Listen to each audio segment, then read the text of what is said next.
Thank you very much. First, I would like to apologize because I don't speak Spanish at all.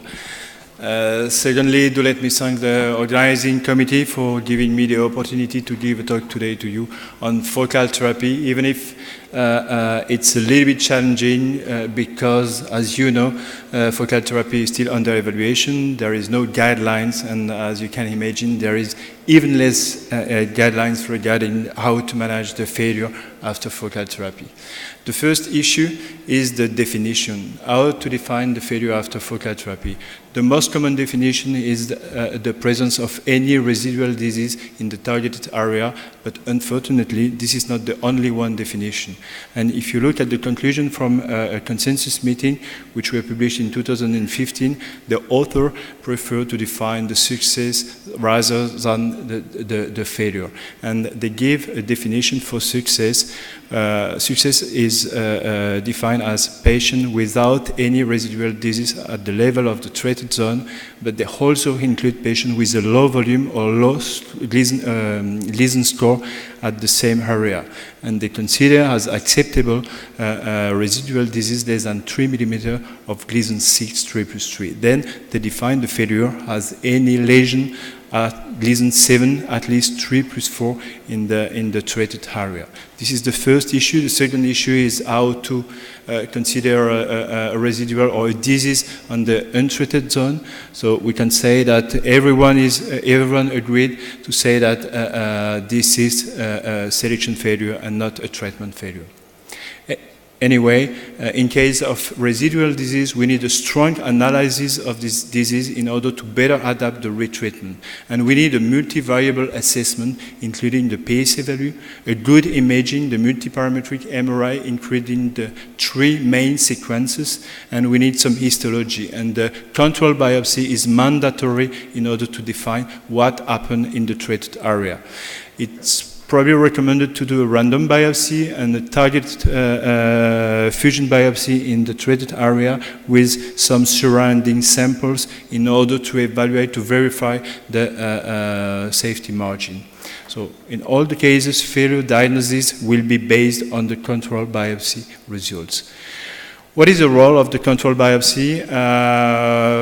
We expect to observe the changes occurred after treatment within the control biopsy, and most of the time we will observe some necrosis at the level of the treated area, but not always. And sometimes we don't observe any changes among the glands, suggesting an insufficient treatment and insufficient delivery of energy.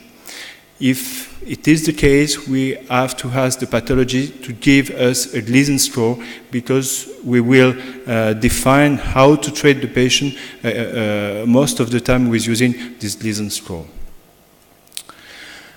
Now we have to analyze the different reasons for failure, and there are 3 main reasons for failure. The first one is the inadequate tumor localization due to an incomplete demonstration of the tumor or an under-evaluation of the tumor by the MRI. The second reason is probably the inadequate staging biopsy and undersampling at baseline or tumor miss by MRI.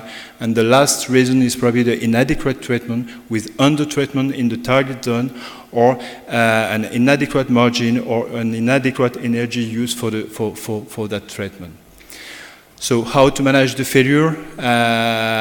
In fact, as I told you, there is no guidelines. The management will be determined by the patient status, the histology, and the imaging of the recurrent disease. And we have to inform the patient that we have very few data regarding the complication after retreatment, after focal therapy failure. Let's see in greater detail how the failure was managed in the main series published in the literature. If you look at this table, you can see that in the in the main series published, the failure rate is around 25%. It's not a failure, 25% of positive biopsy at the control. It includes the failure, which means the positive biopsy in the treated area, and the recurrence, which is the positive biopsy in the untreated area. And the patients were treated in these different series either by active surveillance or the salvage focal therapy or salvage whole gland treatment. In conclusion of this different management, we can say that the failure should be treated as any de novo prostate cancer. And in all the cases, the reasons for failure must be clearly identified if we want an optimal retreatment, and the choice of the retreatment will depend on the characteristics of the recurrence. And as I told you, there are three main options, and I will give you some the indication of these different options. Regarding the active surveillance, you know the criteria of inclusion in an active surveillance program. The patient has to we must have a patient with a clinical stage T1C or T2A, a PSA less than 10, a Gleason score at 6 on a maximum of 1 or 2 positive biopsy with a maximum of 50% of cancer per core sample. Regarding the salvage therapy, this indication were defined by a consensus meeting in 2014. It's recommended to include the patient in salvage focal therapy if he is T1C or T2A, if his PSA level is less than 15, if he has a Gleason score biopsy at 3+3, if it's more than 5 millimeter, or in case of any Gleason 7. The multiparametric MRI doesn't show any T3, any suspicion of T3, and the life expectancy of the patient must be over than 10 years. I'm sorry.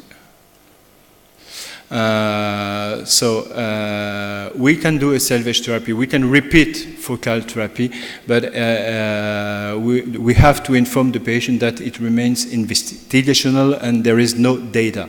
In case of salvage focal therapy, the patient should not be precluded for a standard prostate cancer treatment, and it's strongly recommended to define exactly why the first treatment failed and to clearly identify the causes and to be able to correct the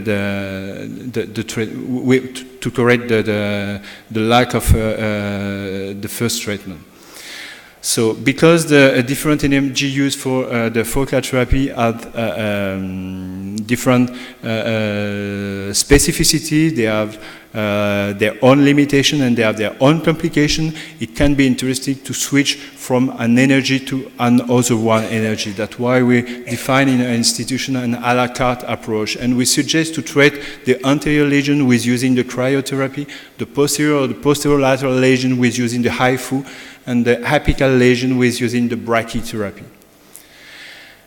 In case of more extensive disease, a whole gland treatment will be recommended, and the two most frequent whole gland treatment used are surgery or radiotherapy. Again, we don't have any data except this series published in 2015. It concerned salvage radical prostatectomy after VTP failure. In this series, the author reported 19 patients who underwent a radical therapy, and their conclusion was that the surgery after focal treatment using VTP is feasible, safe, and efficient to treat the persistent disease. However, we don't know what happens regarding the functional results because it's probably more difficult to do a surgery after a first treatment than in a naive patient. So that's probably something that we have to evaluate. In conclusion, I would say that in case of failure after focal therapy, the patient remains an excellent candidate for all the therapeutic options available. Additional procedures are possible, but we have to discuss with the patient before proceed an additional treatment. And we have to keep in mind that we initially treat the patient with a minimally invasive patient. We have to continue if possible, and we have to keep in mind also that we have to only treat what requires treatment. In order to illustrate this presentation, I have a short clinical case. This gentleman, 67-year-old, he had a PSA at 8 and a normal rectal examination. His particularity is that he is a French surgeon, and he came to our institution to receive the HIFU treatment. We did a MRI, we found this anterior lesion. we found the anterior lesion, and we decided to do we did first the targeted biopsy. He had a Gleason CH3+3, and we did the focal ablation. It didn't work because after 3 months he had a rising PSA, and we did an MRI, and we observed this imaging with a necrosis on the posterior part of the prostate, and the disease which still intact at the anterior part. So we sampled the lesion, and we refined Gleason CH3+3 tumor. So we discussed with the patient, and he was convinced that another HIFU treatment was a good option for him, so we did another option. We did another treatment with using HIFU, and it didn't work. It didn't work probably because the distance, it's difficult for the HIFU to reach the anterior part of prostate. And after 3 months, the PSA continued to rise to 15, then 18, and we did another biopsy, and we again found Gleason CH3+3. Then we decided to switch for cryo. We did the cryotherapy with using 5 ice seed, and after 3 months, we can observe the nice necrosis. It's probably the same case that Fernando did today, and the PSA dropped to 3. We did contour biopsy, and the contour biopsy were negative. And as you can see, the curve of PSA is very impressive. We have when we have a good treatment, we have a drop in PSA. So that means that we have to change energy if necessary. This is a switch from HIFU to cryo, but we have also the switch from cryo to HIFU, and from different energy. And let me quote for finish Henry Ford, who said that failure is the opportunity to begin again, only more intelligently. Before I finish, I just want to do this announcement. We are happy to organize in Paris the first focal therapy masterclass on December 8 and 9. And for interested people, you can go to the website www.asufocaltherapy16.org. Thank you very much. Thank you very much, Mr. Barret. Let me speak in Spanish. ¿Hay alguna pregunta en la sala? Yes, thank you very much. I would ask you just one thing. You've mentioned the focal salvage therapy would be reserved only for those cases when it can be demonstrated which is the cause of the failure. It doesn't sound easy to demonstrate. How would you do it? To find the cause of the failure? To demonstrate the cause of the failure before this second focal therapy. I don't know the opinion of people, Dr. Coleman, but most of the time it's because of the energy was inadapted. And so, for example, if you treat with cryo a lesion close to the urethra, if you use a warmer inside the urethra, you know that around the urethra the temperature will not reach the -20 which were required.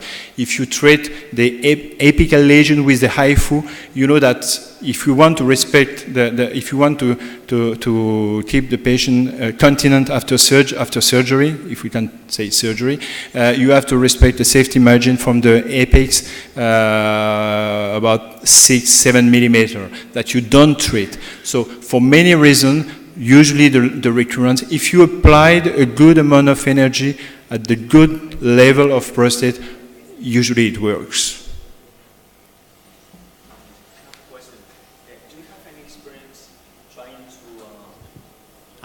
Use radiotherapy, the whole gland radiotherapy, after whatever focal treatment as a salvage treatment. What do you think about this?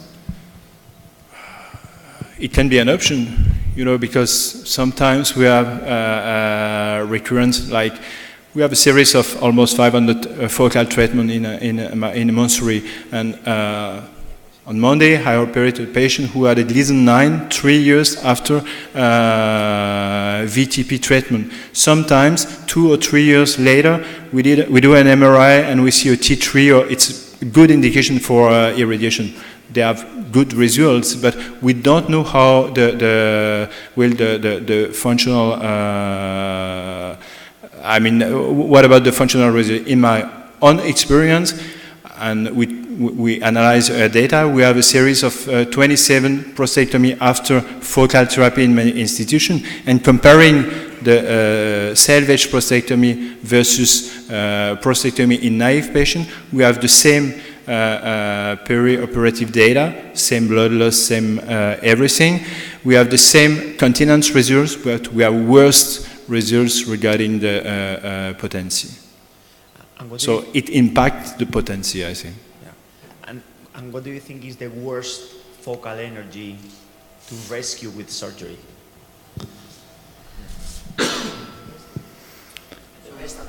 Yeah, honestly, I don't know. I don't know. And what I think is if you have to do a surgery because of a recurrence, it's probably because the amount of energy is not enough and you don't burn enough the tissue, and it's not so difficult. So difficult. And I discussed with Pilar, who did a lot of surgery after IRA, and was it difficult? More difficult than, probably a little bit more. Was it a nightmare?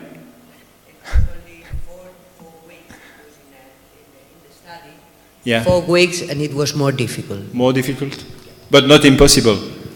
Do you have we didn't fistula? We didn't have any local complication in 16 patients, but we were very careful.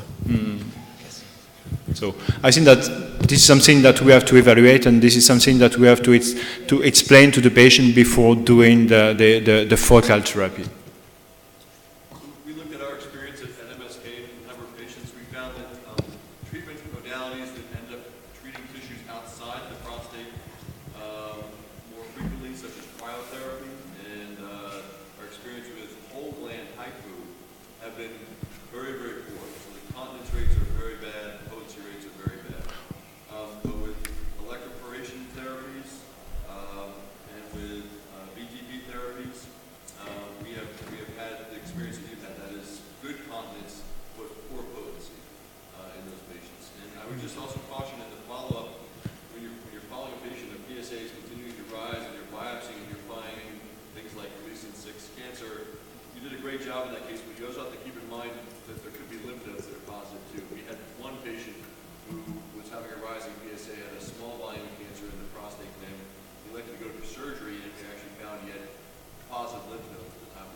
Okay, thank you.